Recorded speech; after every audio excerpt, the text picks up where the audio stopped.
राधे कृष्णा। माघ मास महात्म्य अध्याय 28। वशिष्ठ जी कहने लगे कि हे राजा दिलीप, बहुत से जन समूह सहित अच्छोत सरोवर में स्नान करके सुखपूर्वक मोक्ष को प्राप्त हो गए। तब लोमश जी कहने लगे, संसार रूपी इस तीर्थ राजा को सब श्रद्धा पूर्वक देखो। यहाँ पर 33 करोड़ देवता आकर आनंद पूर्वक रहते हैं। यह अक्षयवट है जिनकी जड़ें पाताल तक गई हैं, और मार्कंडे ऋषि प्रलय के समय भगवान इसी अक्षयवट का आश्रय लेते हैं। यही शिव जी की प्रिय भगवती भागीरथी है, जिसकी सिद्ध लोग सेवा करते हैं। यह गंगा स्वर्ग के हेतु पताका है। इसका जल पीकर मनुष्य मुक्त हो जाते हैं। हे मुनि, सभी प्राणी इस नदी को यमुना से मिली हुई पाते हैं। इसका संगम बड़े पुण्य से प्राप्त होता है। इसके स्नान से जन्म मृत्यु रूपी दावानल से कोई नहीं तपता, परंतु ज्ञान प्राप्त करके मुक्त हो जाता है। यहाँ पर स्नान करने से सभी प्राणी बिना ज्ञान के भी मुक्त हो जाते हैं। इसलिए ब्रह्मा जी ने यहाँ यज्ञ करने की इच्छा की थी। इसी संगम में भगवान विष्णु ने स्त्री प्राप्ति की इच्छा से स्नान करके लक्ष्मी जी को प्राप्त किया।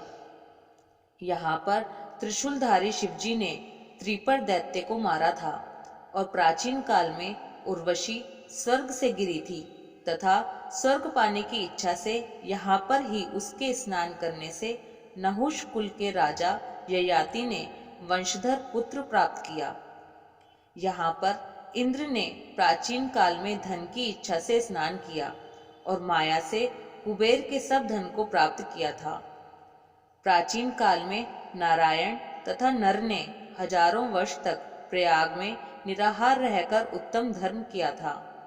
यहाँ से जैगा शव्य सन्यासी ने महादेव जी जैसी शक्ति वाले से विजय पाई थी तथा अणिमा आदि योग के अति दुर्लभ ऐश्वर्य प्राप्त किए थे। इसी क्षेत्र में तपस्या करके श्री भारद्वाज सप्त ऋषियों में सम्मिलित हुए। जिन्होंने भी यहाँ स्नान किया सबको स्वर्ग की प्राप्ति हुई। इसलिए हमारे विचार से तुम त्रिवेणी में स्नान करो। इस स्नान से पहले किए हुए तुम्हारे सब पाप नष्ट हो जाएंगे और संपूर्ण वैभवों को प्राप्त हो जाओगे।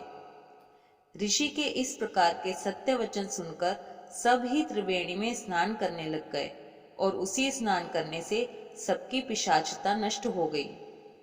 शाप से विमुक्त होकर उन्होंने अपना शरीर धारण कर लिया। वेद निधि ने अपनी संतान को देखकर प्रसन्नचित्त होकर लोमश जी को संतुष्ट किया और कहा कि आपके अनुग्रह से ही श्राप से विमुक्त हुए। अब आप इन बालकों के योग्य धर्म को कहिए।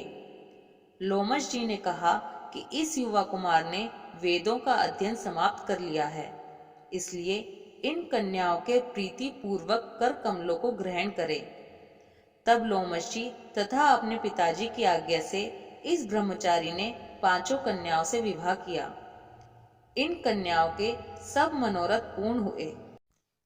इस प्रकार माघ मास महात्म्य का 28वां अध्याय समाप्त हुआ, और इसी के साथ हमारे माघ मास महात्म्य के सभी अध्याय संपूर्ण हुए। आगे भी गोपाल सखी के साथ जुड़े रहिए। राधे कृष्णा।